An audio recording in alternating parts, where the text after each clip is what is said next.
안녕하세요. S입니다. 거의 2주 정도 만에 녹화를 하고 있는데요. 네, 그동안 제가 감기에 걸린 것도 있었고, 그리고, 매매하는 데 있어서 조금 부족한 부분들이 좀 있어서 녹화는 잠시 미뤄놓고 있었습니다. 저는 이제, 연말이 되었고요. 3가지 정도를 고민을, 최근에 많이 했습니다.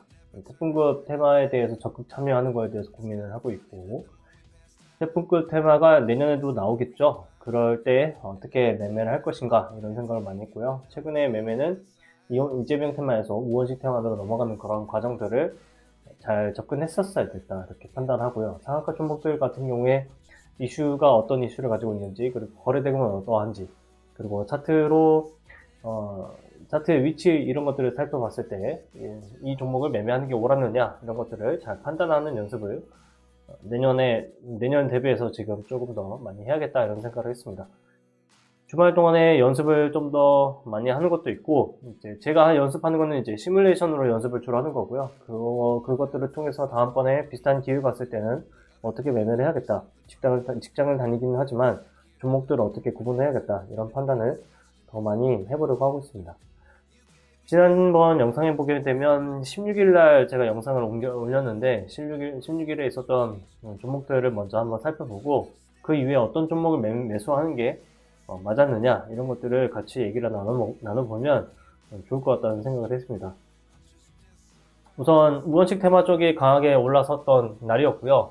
16일날 같은 경우에 우원식 관련된 테마가 이제 완전히 등장을 했었고, 대원전송 우라든지 코오롱 모빌리티, 그리고 코오롱 모빌리티 코오롱 모빌리티 그룹 우선주가 이제 강하게 부각된 그런 형태였어요. 이때 당시에 시장에서는 다른 것보다 이재명 쪽으로 굉장히 이제 테마가 많이 쏠려 있는 상황이었었거든요. 근데 16일, 17일부터 보게 되면 이때부터는 이제 17일, 16일, 13일, 17일 이때부터 보게 되면 이재명 테마는 위아래로 흔들리는 그런 과정들을 거치고 있었고, 그 자리를 이제 받쳐주는 종목이 등장하는 게 처음에는 KCS라든지 그 다음에 엑스게이트라든지 이런 양자 컴퓨터 쪽에서 이제 받쳐주는 것처럼 보였다가 그 다음에 등장을 하는 것이 이제 양자 컴퓨터요. 이렇게 등장을 했다가 그 다음에 이어서 바톤을 이제 이어받는 게 나오는데 그게 일신석재 이 종목이 이제 바톤 이어받는 것처럼 했다가 13일 여기는 13일이에요. 13일까지고 그 다음에 등장하는 게 정치 테마로서 우원식 테마가 등장을 했죠. 이 이후에 다른 상한가 종목들이 똑같이 또 등장을 하는데 그 종목들은 어떻게 매매를 하는 게 좋았느냐, 그리고 매매를 하는 게 진짜로 좋았느냐, 돈을 벌을 수 있었느냐 이런 것들을 같이 얘기를 나눠보려고 합니다. 우원식 의장과 관련돼서 이제 이튿날에 17일날에도 상한가를 등장한 종목들이 등장을 하게 돼요. 그리고 GH 신소재, 한국정밀기계 이런 종목들이 우원식 테마와 관련된 종목이었고, 반도체 쪽과 이제 나머지 에어레인 쪽 탄소 배출권 테마라고 하는 것, 그리고 아이윈 플러스는 이제 양자 컴퓨터 쪽이에요. 자, 이렇게 테마가 이제 등장을 했는데 양자 테마 쪽이 한 번 더 등장을 했고, 그 다음에 우원식 의장 쪽이 또 상한가를 두 가지의 그 상한가로 이제 그룹을 지어서 올라갔다고 한다면 우원식 테마가 좀 더 강할 수 있구나 이런 판단을 내렸어야 됐다라는 게 저 당시에 어떤 거를 내가 매매를 했어야 됐을까라고 고민했을 때 거기에 답을 내렸어야 됐다라고 생각이 들고, 그 이후에 매매를 하는 것들을 보게 되면 한국정밀기계 같은 경우에도 이제 두 번째로 등장한 대장이죠. 그러면 이 종목을 매매하는 것보다는 코오롱 모빌리티 그룹 우를 매매하는 것이 좋았고, 처음 접근해서 매매할 수 있었던 타이밍은 이 타이밍이요. 여기 있는 타이밍 20일 이 타이밍이었다고 생각합니다. 사실 제가 이 당시에는 이제 직장인이기 때문에 이 시간에는 제가 볼 수가 없어요. 1시 반에는 제대로 매매할 수가 없는 상황이어서 어떻게 매매를 할 수 있는 그런 포인트가 안 됐고요. 그리고 매매를 할 수 있는 게 지금 30분 봉이기 때문에 자세하게는 이제 나타나지 않습니다만, 충분히 여기에서 위에 올라가고 나서 이제 내려오는 포인트가 한번 등장을 하게 되죠. 이게 아니고, 여기에 한번 이제 내려오는 포인트가 등장하고 나서 그 다음에 한 번 더 내려오는 그 포인트가 없었다고 볼 수 있어요. 이 당시에는. 그래서 이렇게 선을 긋게 되면 한번 매수할 수 있는 포인트는 주어지고 그 다음에는 포인트가 이제 나오지 않거든요. 이런 거를 참고를 했을 때 매매를 한다고 하게 되면 대장인 경우에는 매매를 할 때 조금 더 주의 깊게 살펴봐야 된다라고 생각하고 있고, 그 이후에 나타나는 게 이런 모습이 되고, 저는 여기 내려왔을 때 매수를 했거든요. 여기서 내려올 때 매수를 했는데, 내려올 때 매수를 했다가 털린 거는 이 부분에서 털렸단 말이에요. 그래서 이 털린 부분에 대해서도 고민을 좀 한 번 더 해야 되는 그런 저희가 숙제거리가 남아있고, 매매를 실제 했었던 것들도 보여드리게 되면 자세히는 잘 못했지만 여기는 제가 시간이 어느 정도 좀 돼서 오전에는 매매를 할 수 있었던 타이밍이 있었고요. 보시면 아시겠지만 여기서 매매를 제대로 하지 못했죠. 네, 타이밍이 있었는데 이거를 체크할 수 있는 그런 시간대가 없었어요. 그리고 나서 이제 눌렸을 때 매수를 했던 것인데 제가 생각한 손절 라인, 요즘에 생각하는 손절 라인이에요. 이런 자리들을 이탈했을 때 손절을 하도록 했더니 그 손절하고 나서 다시 들어올리길래 다시 여기서 재차 매수를 하면서 연습하는 그런 과정들을 이제 거쳤었던 거예요. 그리고 나서 내려오는 자리, 뭐 피보나치로 충분히 그을 수 있습니다. 이렇게 내려온 자리에서 이제 매수할 수 있는 것들을 가능한데 저는 밑에 내려오면 매수하게끔 제가 걸어놨었는데 이거는 체결이 되지 않고 그냥 지나갔습니다. 그런데 이런 우원식 테마가 강하게 이제 흘러나오고 있을 때 다른 테마 쪽에 돈을 투자하는 게 맞았느냐 이런 것들도 체크를 하는 게 이제 좋겠다고 생각을 했고요. 그린 리소스라든지 이 종목들 보게 되면 여기서 손절이 나가는 그런 모양새가 나오죠. 손절이 나가고 그 다음에 뭐 들어올리는 모습에서 이 매매를 안 했으면 이 나머지 매매를 안 했을 것이기 때문에 손해가 이제 괜히 있는 손해였던 거고요. 한국 첨단 소재 같은 경우는 이제 양자 컴퓨터 관련된 쪽이어서 충분히 매수는 해볼 수 있었다. 이거는 양자 컴퓨터 쪽이라서 매수를 할 수 있겠구나 라는 거를 접근해 볼 수가 있죠. 그래서 이것들은 이제 지켜볼 가능성이 있고, 내려왔을 때 저는 이 자리에서 내려오는 거를 매수를 하려다가 사실 양자 컴퓨터 쪽 대장은 엑스게이트라고 생각을 하고 있었기 때문에 여기서 이 종목이 좀 더 강하게 치고 올라가기를 바랬어요. 사실은 그랬는데 KCS라는 종목이 오히려 치고 가질 않나. 그리고 좀 전에 보여드렸던 한국 첨단 소재가 오히려 강하게 치고 올라가는 그런 모습이 나와버려서 좀 당황스러운 그런 상황이 됐습니다. 경고 종목인데도 먼저 가더라고요. 엑스게이트도 경고 종목이란 말이에요. 근데 먼저 강하게 움직였었던 종목은 그대로 있고 나머지가 더 먼저 가게 되는 그런 현상들이 나타나는 거, 그런 거에는 좀 차이가 있습니다. 디젠스라는 종목은 이제 이재명과 관련된 종목이고요. 오리엔트 전공이 이제 잠시 주춤하고 있을 때, 위험 종목이 되어서 주춤하고 있을 때 디젠스랑 오리엔트 바이오가 이제 시장을 좀 주목받게 만드는 그런 2차 그룹의 대장급 이런 거라고 생각할 수 있는데, 이 종목들에서는 움직임을 보게 되면 충분히 매매를 할 수가 있었다. 장 초반에는 오리엔트 바이오가 여기서 대장 역할을 하고 있었는데 그게 오후 들어서 이제 바뀌게 돼요. 오리엔트 바이오는 그대로 유지를 하고 있는데 반해서 디젠스는 이제 강하게 움직였죠. 그래서 여기서 내려오게 됐을 때 그래서 매매를 할 수 있는 그런 포인트들을 이제 줬고, 저는 이거를 매매는 해볼 수 있었습니다. 연습으로 하기도 했고요. 여기서 매도를 하고 나서 다시 내려왔을 때 더 잡으려고 조금씩 이제 잡아오면서 연습하는데, 이 당시에 또 그 대장 역할을 하는 게 디젠스가 아니라 오리엔트 바이오나 아니면 오리엔탈 전공, 오리엔트 전공이야.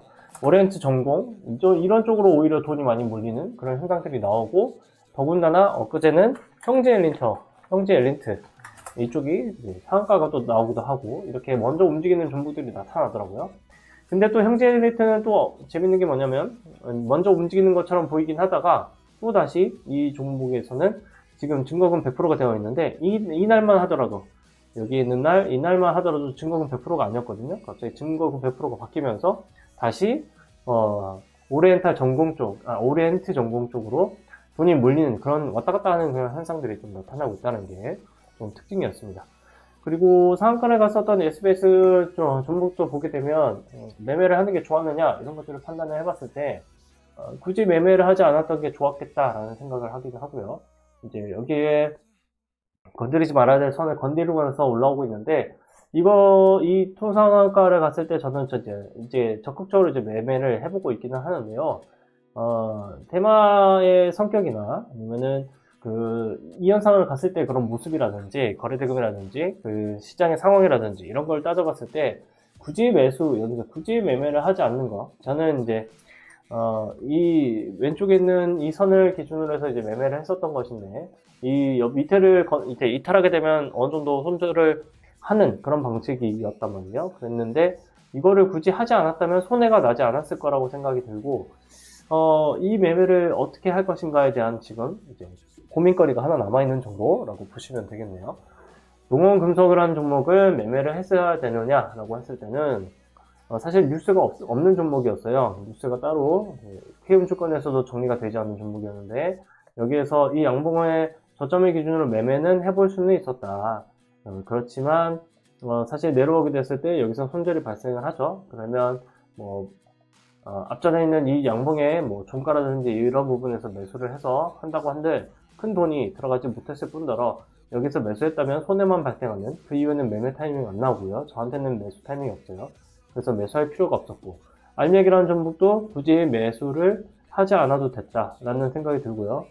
괜히 매수해가지고 저는 이제 손절만 했었거든요. 신식의 IS 같은 경우는 매매를 해도 됐는데, 매매를 하는데 한 번은 뭔가가 이제 여기 앞에서 보면은 이제 움직이는 흔적들이 보이죠? 이 흔적이 나왔을 때만 접근한다든지 어떤 방향으로 접근해야 될까, 이런 고민들을 지금 계속 하고 있습니다. 삼천단 제약이랑 옵투스 제약은 같이 상한가를 들어갔단 말이에요. 같은 이유로. 그랬는데 삼천단 제약 같은 경우에도 여기에 지금 이 하단을 이제 건드리면서 저는 이제 손절을 했단 말이에요. 손절을 했는데 일봉상으로 보게 되면 이게 기회가 있는 게 뭐냐면, 같이 상한가를 들어가는 종목들이 이제 두 종목 이상 이렇게 그룹을 갔을 때는 여기 제 기준에서는 여기 저점을 지켜주는 저점을 지켜주는 액션이었거든요. 이 저점을 지켜주는 것들을 통해서 매매를 하는 게, 이 저점을 지켜주게 되면 이런 종목은 그래도 버텨도 된다, 이런 결론을 내려야 하는지에 대한 그런 연구거리가 하나 남아있는 그런 상태가 됐어요. 나머지 또 상한가를 들어간 종목 중에 이제 이 종목들은 거래대금이 낮은 종목들인데, 지니틱스 같은 종목 같은 경우에만 전체적인 이제 시황과 관련된 거, 예를 들어서 반도체 지수가 다시 상승하려고 한다라는 것과 관련돼서 상승했었던 그런 모습이고, 현대 ADM이라든지 파인테크닉스 같은 경우는 제 기준에서는 다 손절을 해버리는 그런 모습으로 이어지는 그런 결과가 나왔습니다. 그리고 엑선 스퀘어 같은 경우는 이제 거래 정지여서 문을 됐고요. ENCell 같은 경우도 지금 손절을 해야 되는 그런 상황으로 놓여질 것 같거든요. 이거 시간에서 상황이 안 좋아서 시간에서 하락을 했기 때문에 아마도 다음 주에 여기 손절이 나가야 되는 그런 상황이 발생하는 것 같습니다. 그래서 지금 결론을 내려보면은 전체적으로 시장에서 강한 테마, 정말 돈이 가장 많이 몰릴 수 있는 그런 테마, 코오롱 모빌리티 그룹 우라든지 아니면 우리가 지금 계속 관심을 둘 수밖에 없는 현재 내용에 따라서 지금 관심을 줄 수밖에 없는 오리엔트 전공이라든지 이재명 관련된 종목, 그리고 새롭게 지금 부각이 많이 되고 있는 양재 컴퓨터와 관련된 종목, 그러니까 시장에서 가장 주목을 받을 수 있을 만한 그런 거리가 있는 종목들에서만 매매를 하는 것이 가장 확률이 높은 것이 아닌가, 이런 생각을 조금 더 많이 하게 됐고요. 지금 이제 이번 연도 이제 마지막이 되면은 시간을 좀 벌 수도 있고 공부할 수 있는 시간이 되고, 이번 주말에도 공부할 수 있는 시간이 될 것 같은데, 제가 지금 이제 생각하고 있는 아이디어는 결국엔 시장에서 압도하고 있는, 그죠? 시장에서 만약에 압도하고 있는 종목이 등장을 한다고 했을 때 내가 어떤 종목을 매매하는 것이 옳았을 것인가, 그거에 대한 고민을 굉장히 많이 하고 있습니다. 시장에서 떠나는 걸 떠나서 이제 테마가 있을 때 테마 자체가 전국적이고 이제 시장을 굉장히 압도하는 테마가 등장을 했을 때 어떤 종목에서 매매를 할 것인가. 네, 이런 것과 그리고 이 테마 종목이 아닌 그 외의 종목을 굳이 매수를 할 것인가, 이런 고민을 좀 더 많이 해봐야 될 것 같아요. 그래서 이거에 대한 결론을 내리게 되면 앞으로도 결국엔 우리는 종목에 대해서 선택이라는 걸 해야 되는데, 이 선택을 결국엔 좋은 선택이랑 그리고 나쁜 선택이 있을 거잖아요. 근데 이 나쁜 선택은 최대한 줄이고 좋은 선택을 높일 수 있는 이 방향성에 대해서 조금 더 고민이 잘 되고 이제 결론도 잘 내려지지 않을까, 이런 생각을 합니다. 좋은 결과가 좀 나오는 그런 타이밍이 저도 왔으면 좋겠는데요. 앞으로 계속 뭐 노력하다 보면 분명히 될 거라고 생각을 하고, 그때 가면은 좋은 영상도 만들 수 있을 것 같고요. 지금 컴퓨터가 굉장히 오래된 거라 가지고 좋은 컴퓨터로 좀 바꾸고 나서 영상이라든지 이런 것들도 좀 깔끔하게 편집이 되는 그런 방향으로 좀 가야 되지 않을까, 그런 생각도 드네요. 원래는 잔고 상태가 좀 좋아지거나 아니면은 좋은 매매를 하고 나면 이제 기분 좋게 컴퓨터를 좀 사고 싶었는데 너무 사양이 오래돼가지고 좀 고민이 되네요. 네, 아무튼 올해 한 해 여러 가지 많은 이슈들도 있었고 매매도 많이 하셨을 텐데, 올해 공부도 이제 마무리도 잘 하시고 내년에는 또 많은 수익들을 얻어가시는 한 해가 되시기를 바랍니다. 네, 저도 역시 공부 열심히 해서 또 그전보다는 좀 발전된 그런 모습을 보여드릴 수 있는 그런 그런 기회라고 할까요? 네, 그런 시간들이 많이 있었으면 좋겠습니다. 네, 오늘 영상은 여기까지 하도록 하겠습니다. 고맙습니다.